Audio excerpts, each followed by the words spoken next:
श्री राधे। आइए अष्टम स्कंध में, श्रीमद् भागवत के अष्टम स्कंध में प्रवेश करते हैं। हमने पंचम स्कंध में स्थानम, खगोल भूगोल के बारे में सुना और भक्त का पोषण कैसे भगवान करते हैं, वृत्तासुर की कहानी, अचामिल की कहानी के माध्यम से हमने पोषण तत्व को छठे अध्याय में सुना। और ऊती कर्म वासना से कहाँ हिरण्यकशिपु का चरित्र और कहाँ उनके पुत्र प्रहलाद का चरित्र, और उसके साथ वर्ण व्यवस्था के बारे में, वर्णाश्रम व्यवस्था के बारे में सप्तम स्कंध में पढ़ा। अब ये आठवें स्कंध में मन्वंतर की चर्चा है। ये काल विभाजन बड़ा विचित्र है हमारे शास्त्र में।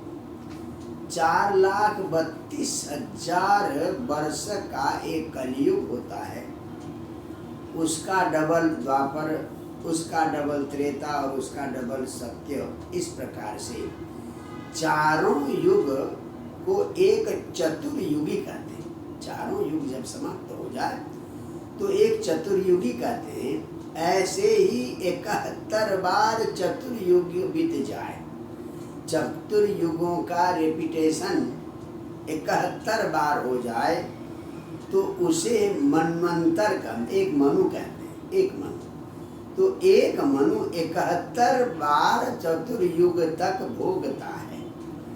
और ऐसे ही 14 मनु होते हैं। जब 14 मनु का समय समाप्त होता है तब ब्रह्मा का एक दिन एक कल्प माना जाता है। और जब हम लोग संकल्प लेते हैं श्री श्वेत बारह कल्पे, ये ब्रह्मा का श्वेत बारह कल्प है, कृष्ण बारह कल्प दूसरा था।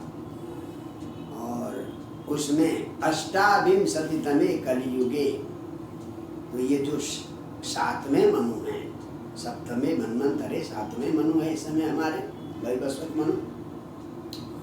और इन वैवस्वत मनु के 28 बार ये चतुर्युगी समाप्त हो चुके हैं। इस प्रकार से हम संकल्प लेते हैं, शास्त्रों का नियम है। तो यहाँ पर 14 मनुओं की चर्चा और उन मन्वंतर में कोई विशेष घटना हुई तो उसकी चर्चा है। और कथा के रूप में देखा जाए तो चौथे मन्वंतर में गजेंद्र मोक्ष की कथा प्रसिद्ध है इस अष्टम स्कंध में। और एक समुद्र मंथन की कथा छठे मन्वंतर में है। और इसी 7वें मन्वंतर में बलि वामन की कथा है। ये 3 कथा मुख्य है इस अष्टम स्कंध में। आइए, तो प्रथम मनु की चर्चा तो हम तृतीय स्कंध में कर चुके हैं। स्वयंभू मनु है और उनकी पत्नी शतरूपा है। तो उनके 3 पुत्रियां और 2 पुत्र, प्रियव्रत और उत्तानपाद। उत्तानपाद का वंश हमने चतुर्थ स्कंध में पढ़ा। उत्तानपाद के पुत्र ध्रुव थे, उनका वंश और पृथु आदि राजा का चरित्र पढ़ा। प्रियव्रत का वंश पंचम स्कंध में हमने पढ़ा। प्रियव्रत के ही 2 पुत्रों में उत्तम और तामस, ये भी मनु हुए। ये द्वितीय और तृतीय मनु हुए हैं, उत्तम और तामस। तृतीय और चतुर्थ मनु हुए हैं। तो इस प्रकार से यहाँ पर मन्वंतरों की चर्चा। और इनकी आकुति, देवहूति और प्रसूति 3 पुत्रियां थी। स्वयंभू मनु की आकुति रुचि को दी थी, रुचि प्रजापति को दी थी। और देवहूति कर्दम ऋषि को दी थी। उनकी कन्याएं 9 कन्याएं और एक पुत्र कपिल मुनि, उनकी चर्चा हमने तृतीय में पढ़ा। देवहूति की संतान सारे ऋषियों को दी है। और प्रसूति दक्ष प्रजापति को दी। तो दक्ष प्रजापति की 16 कन्याएं, किन किन के साथ विवाह हुआ ये कहानी भी हमने पढ़ी। तो ये स्वयंभू मन्वंतर की तो बात हो गई। अब इस प्रथम अध्याय में द्वितीय मनु की चर्चा है। ये अग्नि के पुत्र हुए स्वारोचिस नाम के मनु, जो दूसरे मनु हुए, और उनके द्युमत सेन सुचिमत आदि पुत्र थे। रोचन नाम के इंद्र हुए उस मनवंतर में। तुषित आदि देवता हुए और ऊर्जा स्तंभ आदि सप्तर्षि हुए हैं। किसमें? इस स्वारोचिस मनवंतर में। और वेदशिरा नाम के ऋषि की तुषिता नाम की पत्नी से विभु नाम से भगवान ने विभु नाम का अवतार हुआ है। तो इस प्रकार से ये द्वितीय मनवंतर स्वारोचिस मनवंतर। और तृतीय मनवंतर वही मैंने कहा प्रियव्रत के पुत्र, उत्तम नाम के प्रियव्रत के पुत्र हुए हैं। और उनके पवन सुयज्ञ यज्ञहोत्र आदि पुत्र हुए हैं। और वशिष्ठ के 7 पुत्र इसमें सप्तर्षि हुए हैं। और सत्या देवा भद्रा आदि देवता हुए और सत्यजित नाम के इंद्र हुए हैं। और यहाँ भी भगवान ने अवतार लिया है धर्म की सुनृता नाम की पत्नी से सत्यसेन नाम से भगवान ने अवतार लिया। ये तृतीय उत्तम मनवंतर की कथा। और चौथे मनु हुए हैं, ये भी प्रियव्रत के ही पुत्र हैं। उनका नाम है तामस। और ये इनके पुत्र थे पृथु ख्याति नर आदि पुत्र थे। और सत्यक हरा आदि इसमें देवता हुए हैं। और इंद्र का नाम त्रिशिर था, त्रिशिक था। त्रिशिक नाम के देव इंद्र थे। ज्योति धाम आदि 7 ऋषि हुए हैं। और इसमें भी भगवान ने हरिमेधा के पुत्र के रूप में हरि नाम से अवतार लिया। इन्हीं हरि भगवान ने गजेंद्र को कष्ट से छुटाया है। तो हरि भगवान ने कैसे गजेंद्र को कष्ट से छुटाया? तो द्वितीय अध्याय में, अष्टम स्कंद के द्वितीय अध्याय में गजेंद्र मोक्ष की कहानी प्रारंभ होती है। उसको भी सुन लेते हैं। देखिए, क्षीर सागर से घिरा हुआ एक त्रिकुट नाम का पर्वत था। आसित गिरिवरो राजन त्रिकुट विस्तृत क्षीरोदेना पिता, बहुत ऊंचा था। उसके तीनों ओर बड़े बड़े पर्वत थे।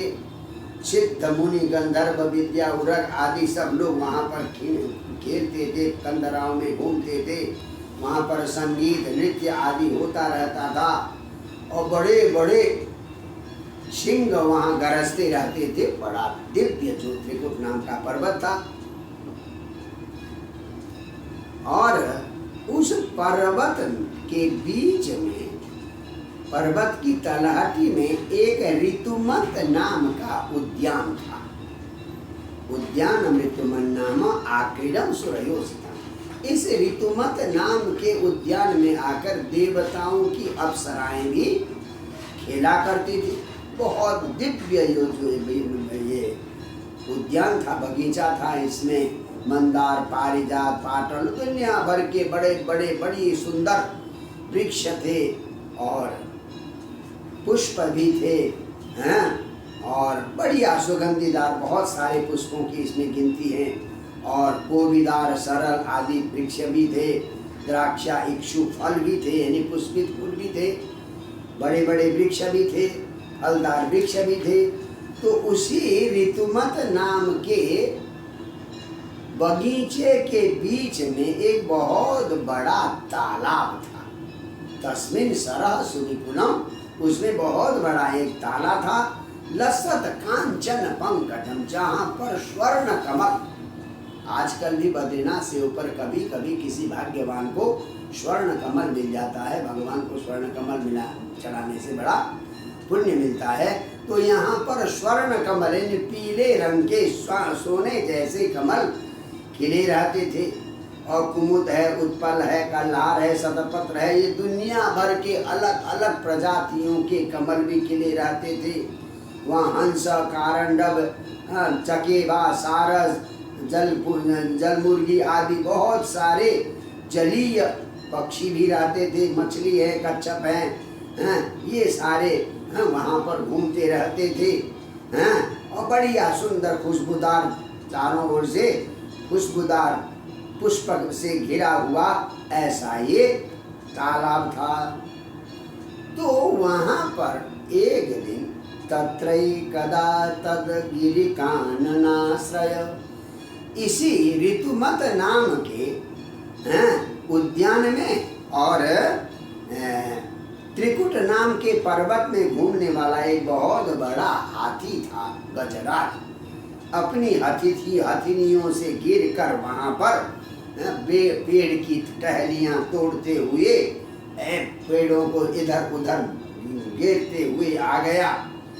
इसकी खुशबू देख कर ही, खुशबू सुनकर ही बड़े बड़े पशु तो भाग जाते थे। कौन भाग जाते थे? सिंह है, दूसरे हाथी है, बाघ है, बड़े बड़े मृग हैं, खड़ग गैंडे हैं, बड़े बड़े उरग हैं, सर्प हैं, भय के मारे भाग जाते थे। परंतु छोटे जीव पर ये कोई अत्याचार नहीं करता था, वो इसको देखकर भागते नहीं। जैसे भेड़िए हैं, बराह हैं, जंगली भैंस हैं, भालू है, और गोपुच्छ क्या नाम है, बंदर है, ढेलू हैं और हिरन हैं, छोटे छोटे खरगोश आदि, वे आराम से चरते थे, उन्हें वो परेशान नहीं करता था। तो एक दिन ज्यादा धूप लगी थी, घर्म तप्त सघर्म तप्त करी भी करेणु भी, घाम से तपा हुआ था, प्यास लगी। अन्य हाथी और हथनियों से गिरकर पर्वत को अपने गति से हिलाते हुए आ गया और उस तालाब में पहुंच गया। और तालाब का पानी कितना सुंदर था, देखिए। शरो नीलम पंकज रेणुरूषितम जिघ्रन विदुरार्मद व्योहलेक्षण वृतः स्वयूथेन त्रिसार्दितेन तद सरोभ्यासमगामतागमद्रुतम। तो सरो नीलम, उस तालाब के पानी को जो पंकज रेणुरूषितम, कमल के पराग से लाल बना हुआ था, एकदम खुशबूदार पानी, उस खुशबू को सूंघते हुए अपने हाथी और हथिनियों से घेर कर उस तालाब के पास गजराज आ गया और उसमें आराम से डुबकी लगाया, पानी पिया, एकदम कमल की खुशबू से खुशबूदार पानी पिया और अपने सूंड में पानी भरकर हिरनियों को और अपनी पत्नियों को, हथिनियों को, छोटे बच्चों को, सबको नहाने लगा। इस प्रकार से मस्ती से पानी में जल क्रीड़ा कर रहा था गजराज। पीछे से अचानक एक बहुत बड़ा आ गया, आपका क्या, भयंकर बहुत बड़ा ग्राह आ गया। नाचस्त कृष्णम कृपणो जमाया, वो देखा ही नहीं पीछे से कब आया। आते ही उसने उसके एक पैर को पकड़ लिया। किसने? ग्राह ने। तम तत्र कश्चिन, अच्छा, यदृच्छयैवं व्यसनं गतो गजो यथा बलं सोति बलो विचक्रमे तथा तुरं यूतपतिं करेण वो विकृष्यमाणं तरसा बलीयसा। जब पहले तो अपने पैर को पकड़ा तो उसने खूब जोर लगाया बाहर निकलने का, निकल नहीं पाया। हथिनियों ने जोर लगाया और हाथियों ने जोर लगाया, मजाल है कि उसे छुड़ा नहीं पाए। अब बेचारी हथिनियां जोर से चिल्लाने लगी और जो है और दूसरे हाथी भी दुखी होकर बेचारे उस ग्राह के पास से गजराज को छुड़ा नहीं पाए।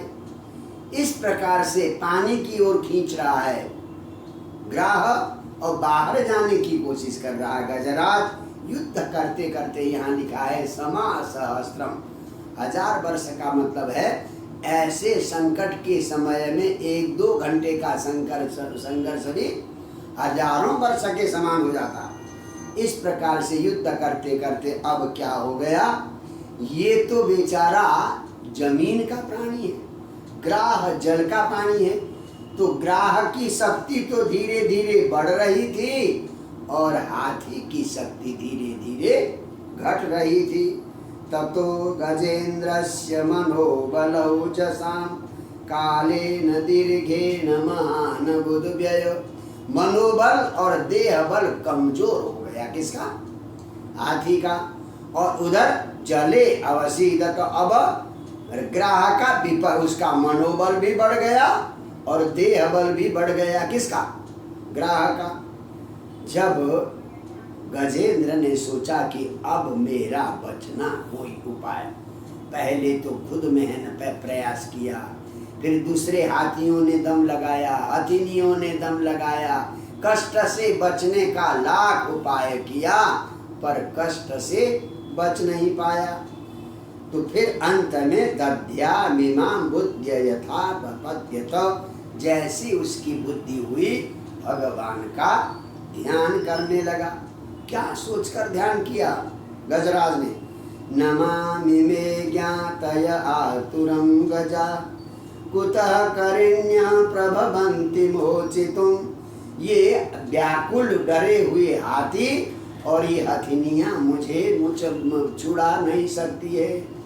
ये विधातु पासे न ग्राहेण आवृत, ये विधाता के ग्राह रूपी पास में मैं फंस गया हूँ। ये विधाता ने ही ग्राह के रूप में पास भेज दिया है।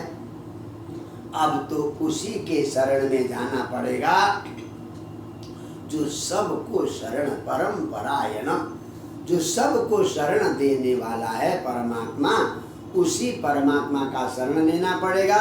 अन्य उपाय से, सांसारिक उपाय से अब मैं बचूंगा नहीं। देखिए, व्यक्ति पहले खुद प्रयास करता है कष्ट से उभरने का, फिर अपने सगे संबंधियों का सहारा लेता है, कानून का, दुनिया भर का सहारा लेता है। जब हतोत्साह हो जाता है, कोई उपाय काम नहीं आता, तब जाकर परमात्मा का स्मरण करता है। तब जाकर गजराज ने भी भगवान का ध्यान किया। तो क्या कहता? यः कश्चनेशो बलिनोऽन्तकोरगा प्रचंड वेगाद विधावतो वृषं भीतं प्रपन्नं परिपाति यद भयात् मृत्यु प्रधावत्यरणं तमीमहि।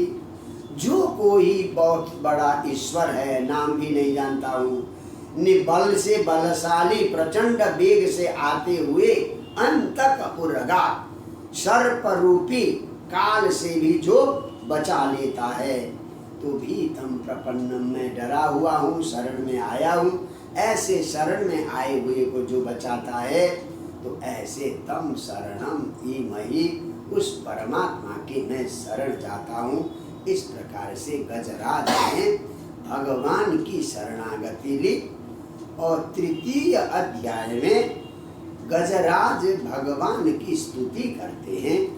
तो ये गजेंद्र मोक्ष की कहानी, चतुर्थ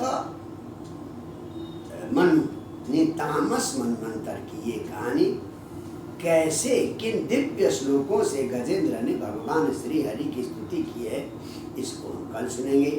जय जय श्री राधे।